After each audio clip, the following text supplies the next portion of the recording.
এখন আমরা আছি war memorial, Ladakh Kargil war memorial. এটা দেখো,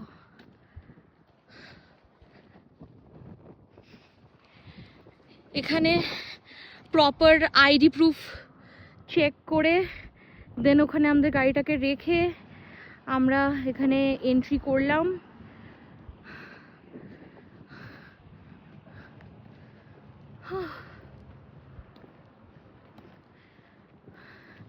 এবার যাচ্ছি হেঁটে হেঁটে ভেতরটা দেখতে।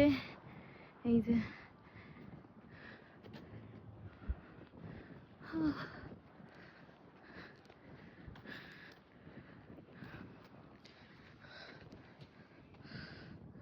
খালি জায়গাটা দেখো, ভীষণই সুন্দর। আর আমার তো স্পেশালি এখানকার পাহাড়ি কুকুরগুলোকে ভীষণ পছন্দ, ওরা এত ফ্লাফি, আমার খুব ভাল লাগে। এই যে এখানে সোলজার্স আসছে।